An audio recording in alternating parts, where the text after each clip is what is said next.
yashanjura feriro mu nju ye ya Karina iri kushanga mu cyaro cya Kidindimya umugombora ya Kasure mu district ya Chegegwa kandi abanyabuzare batugambira kubijire kukimanya abayirayi n'abantu abaragaine nabo bakera hano aine byakujya kuba abantu bayijya batereye ngombe bayeta umuntu yabura bagaruko bagamba katuisira umwana akenjuye kingire kataro hati abo bagenzi be kujya kwitegereza umuntu afuyemo abatura n'abanyabuzare nibagira ngo umugiga kweri abirayi n'abakazi bashatu konkenjeji nuwabere nagitura mu wenka kandi nibagira ngo baferiro mu ntabire n'abahwera umuri buri kimwe abira ryo muntu w'amane munonga business ze yarukora muri Chegegwa mutawone kansaho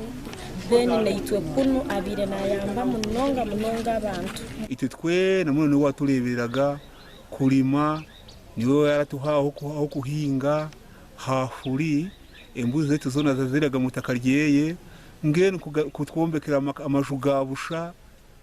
kwikwe niwe mutu twafe kwasigara turye mfuzi ogu asigira amaju mingi omutawuni ya Chegegwa Mubende na Kampala kandi ogu abirahereze gure motoka ina mukono gumwe emwe hariezo ni yayizire nayo kuruga Kampala nuko kugipakinga mu garage rero akazo mu kitanda katorerayo batikyana ko butamanya urufuru muisiri polisi yeshabira abatura hamwe n'abanyabuzare kurinda ubuteka rero yo kakorogwayo go kucondoza Dr. kore postmortem report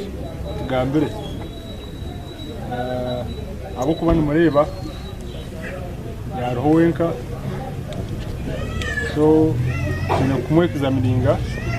tukakorana n'ukucondozo kundi tukamanya kimuisire